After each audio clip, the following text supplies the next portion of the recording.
જય શ્રી કૃષ્ણ. મારી ચેનલ શિવ કનકમાં આપનું સ્વાગત છે. મિત્રો, આજે આપણે પુરુષોત્તમ માસની ચોથી વાર્તા સાંભળીશું, જેનું નામ છે સેવાનું ફળ. ચાલો આપણે બધા એકસાથે સાંભળીએ. એક ડોશો અને એક ડોશી રહે. તેમને 3 દીકરા. ત્રણેય દીકરા જુદા રહે. એવામાં પુરુષોત્તમ માસ આવ્યો. ડોસા ડોશીને પુરુષોત્તમ માસ નહાવાની ઈચ્છા થઈ, પણ બંને જણા નહાવા જાય તો રાંધીને ખવડાવે કોણ? ડોસો તો મોટા દીકરાને ત્યાં ગયો અને બધી વાત કરી. ભાઈ, આટલો મહિનો અમને તારા ત્યાં રાખે તો અમે પુરુષોત્તમ માસ કરીએ. મોટા દીકરાએ તો ઘસીને ના પાડી દીધી. ત્યાર પછી ડોસો વચેટ દીકરાને ત્યાં ગયો અને બધી વાત કરી. વચેટ દીકરાએ કહ્યું, પિતાજી, મને વાંધો નથી, પણ મારી પત્નીનો સ્વભાવ જરા આકરો છે, નિત્ય કજિયો કરે છે. તમને ફાવે તો રહો. ડોસો ત્યાંથી નીકળી અને નાને દીકરાને ત્યાં ગયો. ડોસાને આવેલો જોઈ વહુ અને દીકરો બંને પગે લાગ્યા અને ડોસાએ બધી વાત કરી. દીકરો અને દીકરાની વહુ બોલી ઉઠ્યા, પિતાજી, એ શું બોલ્યા? માવતરની સેવા કરવાનું અમારું ભાગ્ય ક્યાંથી? અને ડોસો અને ડોસી નાના દીકરાના ઘરે રહેવા ગયા. સવારે બંને નદીએ નહાવા જાય અને લાકડીના ટેકે ટેકે ચાલ્યા આવે.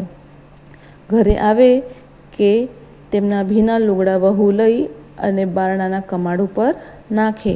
કમાડની પાછળ એક કોઠી હતી, તેમાં ભીના લુગડાના ટપકા ટપક્યા કરે.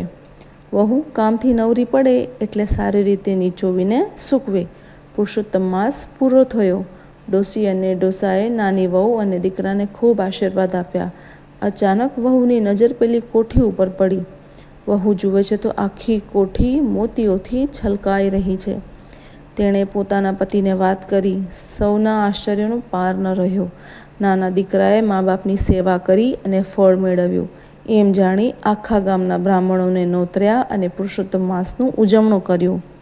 બીજા 2 દીકરાઓએ આ વાત જાણી કે પુરુષોત્તમ માસમાં ડોસા ડોસીના નાહીને લુગડા લાવતા તેમાંથી જે પાણી ટપકતું તેના મોતી બની ગયા છે.